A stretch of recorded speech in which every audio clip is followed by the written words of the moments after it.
사람이 사는 것이 즐겁고 행복한 것을 추구하잖아요. 누구든지. 그렇게 이제 추구를, 평생 그렇게 추구를 해요.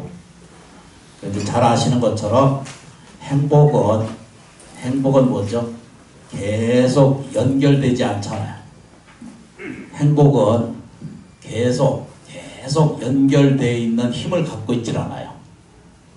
행복뿐만 아니라 재물도 그렇고 또 사랑도 그렇고 또 자손도 그렇고 또 뭐죠? 인생의 전부가 지속 가능한 세계가 없어요. 지속 가능한 행복은 세상에 없어요. 모든 종교가 이렇게 가르쳐요. 지속 가능한 행복이 있다라고 가르치거든요. 근데 부처님은 그런 게 없다 이렇게 계속 설명하시고 있거든요. 모든 종교가 행복이 지속 가능한 세계가 있다라고 자꾸 설명하고 있거든요. 그런데 서가세조는 딱 그걸 정리를 했어요. 뭐라고 정리했냐면 뭐 한다고? 지속 가능한 행복은 없어요. 다시 반대로 지속 가능한 악이 없어요. 지속 가능한 계속 그렇게 평생 영원불멸하게 고통받는 인생도 또한 없습니다. 다시 말하면 인생에 있어서 어떤 것도 지속하지는 않아요. 이것은 입자가 됐거나 또는 파동이 됐거나 또는 창조력이 돼 있거나 보통 이렇게 세 개수로 나누거든요. 이런 것을 셋으로 나눠요. 하나는 입자, 하나는 파동력이라고 그러거든요. 세 번째는 창조력이 있어요. 이것을 옛날에 한국의 전통에 아주 고유한 것은 그것을 정이라고 표현했고, 정.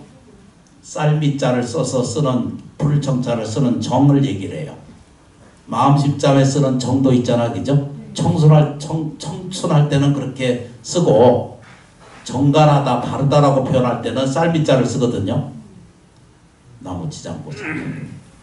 이것을 이렇게 정이 있고 사람한테는 기가 있고 그 다음에 신이 있다 이렇게 설명을 했어요. 조금만 보겠습니다. 이걸 뭐가 있다고요? 정이 있고 기가 있고 신이 있다 이렇게 말했어요. 그걸 내가 됐다. 이제 불교식으로 얘기하면 그걸 다른 말로 이게 뭐라 그러죠? 신구의 사업과 똑같은 얘기를 하는 거예요. 봐요, 그죠? 정, 기, 신 이게 많은 것이 불교식으로 어떻게 해요? 신구의가 아주 정확하게 나타나요. 이게 정기 신을 얘기한 것은 한국 사람들이 만들어낸 오래된 역사 안에서 드러나는 사상이고 문헌이거든요. 음양하고 오행이 태적듯이 한 것은 중국식 개념이고 오로지 한국식으로 발전한 것이 정기신이에요. 이라고 하는 이치, 성리 이런 것을 설명하기 시작한 것은 한국적, 그러니까 한국에서 발전된 아주 독특한 가르침이라고 이렇게 볼 수가 있어요. 그래서 뭔 얘기인지 저희가 이제 지나가면서 보면 결국 눈을 뜨고 보면 이 세상에 머물러 있을 만한 것이 아무것도 없다는 것을 가르쳐요. 그러면 전부 허무하고 이 세상이 다 끝인가 라고 하는 질문이 이렇게 생겨요. 그래서 사람은 몸하고 마음으로 둘로 나뉘거든요. 몸과 정신으로 이렇게 나눠요. 그래서 이것을 하나는 정신 이렇게 둘로 얘기하거든요. 쉽잖아요, 그죠? 정으로 있는 것은 사람 생체고 신으로 있는 건 귀신이에요. 너무 쉽다니까. 저희가 말씀드린 것처럼 정이라고 하는 것은 정신 이러잖아요, 우리가요. 정은 몸뚱아리예요. 신은 뭐죠? 귀신이에요. 영이라고. 그러니까 이게 둘로 절대 나누어져 있지 않거든요. 근데 우리는 애착과 탐착이 생겨서 육체가 어떻게 하나 비면 난리가 나거든요. 병들면 죽는 줄 알아. 근데 눈을 뜨고 보이지 않아서 그렇지 실제로는 뭐죠? 안 죽어요. 이 말을 아무리 설명해도 못 알아들어. 그래서 깨우침이 없다라고 설명할 뿐이지 사실은 누구든지 다 깨우치고 있고 누구든지 다 알아차릴 수 있거든요.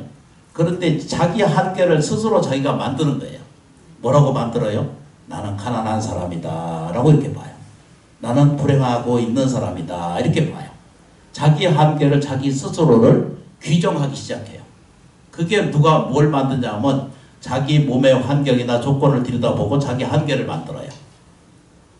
정체성이라는 게 이러는 거 정체성이잖아요. 나는 초등학교 학생이다 라고 표현하잖아요. 나는 고등학교 학생이다 라고 이게 정체성이에요. 그래서 사람이 고등학교에서 대학교 가지 못하고 중간에 있을 때는 그게 엄청나게 불안한 거예요. 정체성이 없기 때문이에요. 그래서 재수가 그게 힘든 거예요. 아시죠? 그죠? 우리가 어디 취직 제대로 해가지고 어디 다니면 내가 어디 다닙니다 라고 이렇게 표현할 때 그게 자기 정체성이잖아. 그죠? 너무합니다. 심지어는요, 그 자기 정체성을 확립하게 자기도 모르는 사이에 내가 저 결혼한 사람이다라고 하는 이 정체성을 자기가 확립하기 위해서 결혼하는 사람도 있다는 거예요. 뭔 얘기인지 맞는지 안 맞는지 몰라요. 근데 이제 중요한 것을 오늘 설명드리고 싶어 하는 게 뭐냐면, 사람은 이렇게 정으로 있다가 몸뚱아리로 있다가 기운이 있어. 그 기운이 이제 다 소멸해요. 이게 굉장히 중요한 내용이거든요. 정기가 이렇게 살아, 이렇게 옛날식으로 얘기하면 살아요. 살아서 죽으면은 누구든지 신이 돼. 죽으면 그대로 그건 신이에요. 근데 이게 우리가 왜 수행하고 기도하고 염불하고 이걸 왜 해야 되는가, 왜 이거 예경을 해야 되는가에 대한 질문이 딱 나오는 게, 이걸 그렇게 하지 않으면 살아있을 때 정이 있을 때 올바르지 않고 기운이 있을 때 올바르지 않고 험한 것을 자꾸 살아가다 보면 신으로 남아야 되는데, 신으로 죽어서 신으로 훌륭한 우등한 신이 영령이 돼야 되는데 죽어서 자기도 모르는 사이에 잡신이 돼. 이해되세요? 안 돼도 된다고 그래요. 사람이 평생 살아가지고 죽은 다음에 잡신화돼서 영계에 가지도 못하고 떠도는 것이 있거든요. 그래서 이것을 공부한 사람들에 의하면은 밝혀된 여러 그 단계가 있는데, 죽으면은 거의 그냥 귀신이 돼요. 이렇게 70% 80%가 그냥 귀신이 돼요. 그러니까 죽으면은 자기도 모르는 사이에 귀신이 된다는 거예요. 이건 먼저 선현들께서 가르쳐주고 불경 안에서 들어있는 가르침 보면, 사람이 헛되지 말라는 것은 어떻게 하든지 평생 살다 죽어버리고 나면 그냥 잡스러운 그 귀신이 돼가지고 떠돌고 다니거나 모르는 거예요. 목류병자처럼 떠돌고 다녀요. 그래서 살아생전에 아상이 크고 집착이 크고 또 내 것이라고 하는 애착이나 이런 것에 꼭 붙들려 있으면은 죽은 다음에도 절대 몇 단계가 무수히 많은데, 그 중에 보편적으로 여러분들이 딱 돌아가시면은 제일 먼저 귀신이 되는 거예요. 이게 옛날 말로 이제 칠판에 보면 귀라고 있거든요. 이게 밭전자에다가 그 붙여놓은 게 있어요. 귀라는 게 있어요. 귀. 그 밭에 탐착을 하는 거예요. 재물에 탐착하는 거예요. 그 귀신이라고 하거든요. 신은 신명스럽다 이렇게 표현하거든요. 그러니까 육체로는 표현할 수 없고 있는 세계가 신의 세계다라고 이렇게 정리가 돼 있어요. 그래서 이제 살아생전에 염불도 좀 하고 공덕도 지고 보시도 할 줄 알고 나눔을 가질 줄 알고 또 자비심을 좀 가지고 살면, 그 중에 기도하고 잘 예경하고 자기를 잘 설립하고 관리한 사람들은 뭐가 되냐면 신명이 돼요. 우리말로 얘기하는 저 어디 가면 휘파락 씩씩 불잖아요. 안 가보셨어? 가면 휘파락 불고 뭐 저 뭐지? 쌀 던지고 뭐 이런 거 엽전 던지고 그러시잖아. 전 우리 어렸을 때 그 같이 살아봐서 내가 너무 잘 알아요. 은사 스님하고 다투고 나가지고 쫓겨나가지고 남 집에 가서 고생 되게 할 때, 그때 아주 유명한 그 강원도에 유명한 그분 돌아가셨어. 그래서 그 세계를 너무 아는 거예요. 이걸 보고 그래서 공부가 되면 명신이 된다 그래요. 명신이 오셨다 이러잖아, 그죠? 그 조금 차원이에요. 그거하고는 관계가 없어요. 근데 사람이 죽으면 첫 번째는 다 뭐가 돼요? 그냥 귀신으로 살아요. 깨우치지 못하니까. 알아차리지 못해요. 자기 정체성이 전혀 우리는 살아있는 동안도 잘 몰라요. 주부 생활이나 직장 생활을 오래 할 때 보면 자기 정체성이 없어져 버리거든요. 내가 이거 하려고 하다가 이렇게 인생 마치려나 이렇게 생각이 한 번씩 들어요. 아니, 살아보면 그렇잖아요. 근데 어떻게 표정을 한 번씩 보면은 전혀 그러시지 않으신 분들 같아요. 근데 다 우리가 똑같이 겪고 있는 일들이거든요. 그래서 그걸 보러 뭐라 해야 되죠? 신명이 있다 이렇게 돼. 그냥 귀신 내서 살다가 이렇게 살다가 연불 공양하고 수영하고 특히 불교의 공부 잘 하시게 되고 조상 천도 좀 할 줄 알고 이렇게 마음 공양을 자꾸 쌓게 되면은 거의 뭐가 되냐면 신명이 돼요. 밝아져. 밝은 명자를 써요. 신명이 돼요. 그 다음에 높은 더 많이 이렇게 공부하고 수행한 것을 수행한 이렇게 영적인 상태가 되는 것을 뭐라고 하냐면 신선이 돼요. 선신이 돼요. 이때 선은 착한 선이 아니고 신선신자예요. 선신에 대한, 그러니까 비유하자면 그렇다는 뜻입니다. 그게 선신의 세계가 이루어지게 되고 또 더 많이 불보살의 일을 행하고 그러면 죽은 다음에 곧바로 우리가 삶은 살아있거나 죽음이나 그런 높은 자기 의지를 가지면은 불보살의 상태가 돼요. 그래서 유주무주가 다 이를 공경하고 존경하고 따르게 돼 있어요. 아니 잠깐만. 지금 5분 사용했거든요. 여기 좀 보세요. 인간이 살면서 목적이 뭐예요? 우리가 살면서 두 가지를 정리를 해야 돼요. 죽으면 세상에 아무것도 없다. 죽은 다음에 내 생명이 있다. 이 두 가지를 보고 살거든요. 이것이 어떤 극단으로 얘기하는 것이 아니라 모든 종교에서 가르쳐주거나 모든 선신들의 선생이 가르쳐주는 내용의 핵심이 그거예요. 우리가 왜 불교를 공부해야 되고 왜 연불 수행해야 되고 왜 내가 나를 하심하는 마음을 내워서 공부하는가 이렇게 하잖아요. 이 내용의 대목에 나온 첫째 것을 잘 알고 계시는 부자는 천국에 갈 수 없느니라 그랬거든요. 너무 유명한 말이죠. 그 얘기는 뭐냐면 아무리 부자였거나 아무리 많이 배웠거나 아무리 수행이 많다 하더라도 이 탐착력이 자기가 그걸 나라고 하는 정체성을 자기가 가지고 계속 그걸 하지 말라는 뜻은 아니거든요. 자부심을 갖지 말라는 뜻은 아니거든요. 그런데 허망한 것이 이거 내 것이라고 하는 것에 매달려 있는 것에 탐착이 붙어 있으면은 어느 누가 아니라도 천국에 갈 수 없는 거예요. 그게 왜 그러냐면 짐을 지고는 낙타가 바늘을 통과할 수 없다 그랬거든요. 예수님은 그런 걸 설명하신 거예요. 근데 우리가 알아듣는 것은 도대체 되지도 않는 말을 뭔 얘기를 하나 이렇게 받아들이거든요. 지금도 제가 이렇게 설명을 드려도 우리 이걸 듣거나 유튜브에서 듣거나 이런 본문을 들으면은 인지가 되냐면 참 안 되거든요. 나하고 관계없어 이렇게 생각하거든요. 근데 돌아가 보시면 알아. 그렇다고 해서 일찍 갈 수도 없고. 근데 이제 이게 정답이에요. 가다 보면은 인간이 살아가면 누구든지 다 허무한 것을 느끼고 헛개미가 돼가는 것을 알게 돼요. 그래서 우리가 죽은 다음에 이렇게 해서 이제 자기가 죽어요. 그래서 사람이 죽는데 자기는 몰라. 육체가 죽으면 그만인 줄 알아. 그래서 자손이 문어 이렇게 땅에 묻잖아, 그죠? 그래서 그런 문헌이나 이런 내용들이 굉장히 많은데 자기 이 아카시아 그 나무 뿌리가 귀를 자기가 뚫렸어. 어머니의 이제 그 해골에 이게 이제 그 나무가 들어갔어. 근데 자손한테 계속 상스러운 꿈이 나타나고 자손한테 병이나 불행으로 나타나거든요. 그 여기 좀 보세요.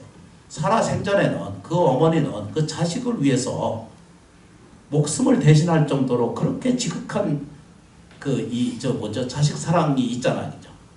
그런데 이게 공부가 되지 않고 공덕이 이루어지지 않고 보시가 이루어지지 않는 자기 삶을 계속 고집을 부리다 죽으면은 이게 정과 기가 무너져 가는 과정 안에서 이게 조금이라도 남아야 그래야 나은 업력이 좀 자기가 씨앗으로 건너갈 텐데 이것이 쇠퇴한다는 거예요. 과학적으로 보면. 이게 좀 덜어진다는 거예요. 그래서 몰라지는 거예요. 이게 그냥 몰라진다는 거예요. 조상이. 가서 앉아가지고 죽으면 아픈 것을 자기가 호소해요. 그럼 이걸 누구한테 호소하냐면 자기 부모는 날아갔고 살아있어 보고 듣고 도와줄 사람은 누구한테 있어요? 자식한테 나타나요. 호소하거나 그래서 내가 초원 때 늘 말씀드리거든요. 구원을 요청하온 상태가 있고 은혜를 베풀려고 오는 상태가 있어요. 이 죄를 지내는 목적이 그래서 죄를 지내는 거예요. 이것이 이해가 되면은 여러분들은 하지 말라고 해도 부모에게 감사할 줄 알고 조상 예경을 스스로 하게 돼 있어요. 이해도가 전혀 안 되기 때문에 자기 또 마음대로 안 되는 거예요. 이 세상 사람 들여다봐요. 자기 뜻대로 뭐 되는 게 하나도 있나? 다 인연소치에 일어나는 과정이 있거든요. 이거를 가장 낮은 상태에서 마음을 하심하고 겸손을 이끌고 낮은 자가 되는 쪽에서 입장에 서서 미워하는 대상을 갖지 말고 공경의 대상을 갖는 입장을 내가 취하게 하잖아, 그죠? 일상생활에서 이렇게 변해보면은. 그래서 저는 그 발견한 게 뭐냐면 죽은 다음의 세계는 무의식 세계처럼 자기 뜻대로 안 된다고 여러 번 말씀드렸거든요. 제가 법문하면서 늘 말씀드린 게 사람은 죽으면 일제 허기짐을 느끼고요. 이건 제가 요만할 때부터 전해서 살아본 결과예요. 다 죽으면 허기져요. 그래서 어제 그제 천도제 49제를 지내는데 그 100만 원을 가져와서 좀 어떻게 해달라고 와서 나한테 해줬어. 똑같이 해줬어. 이제 우리 재지내고 보시 좀 나눠드리거든요. 근데 그 100만 원 받아가지고 재지냈는데 보시는 어떻게 할까 이렇게 묻더라고. 뭔 얘기를 한다 지금. 못 알아듣지, 그죠?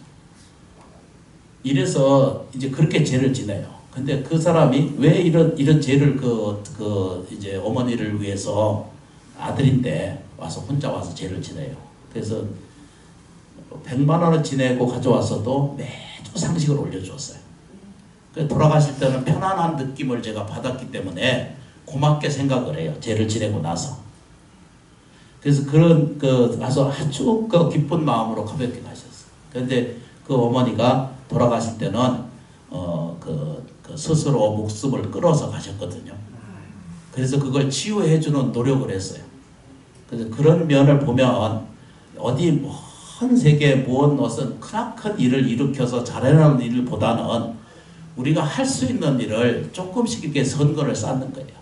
내가 좀 손해가 따르고 내가 불편함이 좀 있더라도 좋은 당신이 기뻐하는 일을 가족 안에서 이거부터 조금씩 실천해 가시면은 하지 말라고 해도 사람은 정기가 뚜렷해져 가지고 첫 번째 건강해지고 두 번째 정신이 맑아. 이래서 이제 그 남은 공동력이 돌아가셔서 귀신이 돼. 대다수에 막 살면요. 인생을 막 살고 가시잖아요. 통제될 이런 얘기가 아니라 자기가 하고 싶은 대로 하다가 못 바꿔요. 요 송목사님 가셨는지 계신지 모르는데 목탁을 좀 빨리 맞춰주면 참 좋거든요. 근데 몇 번을 말씀을 드렸어. 근데도 자기 하고 싶은 대로 쳐. 아니 편안하시니까 얘기를 해요. 안 바뀌어요.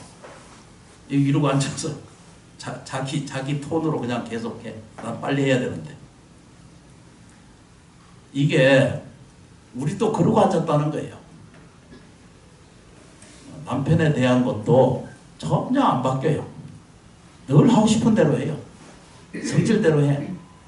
계속 그게 고집이거든요. 맞춰줄 때는 맞춰줘야 되는데 안 맞춰줘. 맞춰주면 큰일 나는 줄 알아. 어떤 굴욕이 생기는지 창피가 생기는지. 그러면 이제 나이 드신 분은 자식도 그렇게 돼야 되거든요. 꼭 그냥 가지고 있는 대로 그대로 고집을 부려. 그러니까 나도 쟤도 이해한 것이 나도 그러고 앉았더라. 나도 내가 목탁 치는 건 내 하고 싶은 대로 하고 있고. 근데 저는 남 밑에 같이 이렇게 발화제 해주면은 박자 맞춰주거든요. 근데 맞춰주는 것이 그게 이 눈치 보는 게 나쁜 게 전혀 아니거든요. 뭔 말씀이신지. 또 다시 한 번만 정리를 할게요. 그래서 자기도 모르는 사이에 자기가 죽어서 아직 덩어리만 자기가 남아가지고 이런 일이 굉장히 많아요. 꿈에 나타나거나 또는 혼란스러운 꿈 속에 있거나 또는 무의식 속에 있거나 이런 것들이 영계 가지 못하고 거의, 그러니까 다시 말하면 사람이 죽으면 70% 80%가 거의 그냥 귀신이에요. 절에 오시고 충실하게 공부하고 자기 수행할 줄 아는 사람은 신명이 돼. 그보다 높아. 의식이 깊어. 전생도 알아. 그 다음에 신선이 들어오면은 오고 가는 것에 좀 자유로움을 느껴요. 그래서 불보살님의 가치를 바로 배우면, 그래서 이 단계를 몇 가지로 살펴봤을 때 우리 안에 지금 하고 있는 것은 곧바로 어디를 보고 있어요? 불보살의 세계를 보고 있잖아요. 그런데 서가세존께서 이걸 뭐라고 설명했냐면, 불보살의 세계에 사는 것이 곧 우리들의 다 뭐죠? 불보살의 이 등력과 능력을 다 가지고 있다라고 이렇게 보신 거예요. 근데 우리는 어떻게 해요? 전부 자기 한계를 보고 살기 때문에 중생이에요. 자기 한계를 제한하는, 건너가는 순간부터 뭐가 생겨요? 재불보살의 힘이 자기 능력 속에 깃들어 오는 걸 알게 돼요. 이게 이제 협소된 생각, 협소된 자기 고집, 자기 연습, 이 잘못된 것을 이걸 고쳐야 되거든요. 뭔 얘기인지 머리가 아프고 오래 기도해서 가지고 정신이 힘이 하나도 없어. 몰라도 알아듣신다 그러고 5분 더 초과해야지. 이해되시면 참 좋겠어요. 그러니까 될 수 있으면 탐진치 삼독을 많이 갖지 말라고 그랬거든요. 탐진치 삼독을 많이 갖지 말고 자비롭게 세상을 대하는 마음의 태도가 딱 되면은 죽은 다음에도 걱정 근심 없이 내가 잘 살았다 하고 갈 때 가실 수 있어요. 네. 알아들으시죠? 네. 몰라도 안다고 그러셔야 돼요. 나무 지장보살, 나무 관세음보살.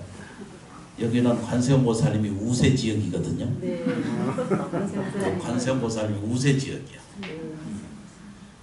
그래서 이제 양해를 구하고 지혜를 구하고 불자님들이 조금씩 관심과 애정을 가지시고 동참해 주시고 살면은 우리들의 삶이 좋아져요. 네. 천지 만물은 동근이에요. 좋은 발언의 기도 예계는 다 돌아오게 돼 있어요. 이렇게 철저하게 아주 애쓰게 하려고 하지 말고 즐겁게 일을 하셔야 돼요. 이렇게 조금씩 공부해 가시면은 절에 다니는 것에 절대 후회되지 않는 인생이 되실 거예요. 참여해 주셔서 진심으로 고맙고 감사합니다. 성불하십시오. 정말로 참여해 주셔서 진심으로 감사합니다. 고맙습니다.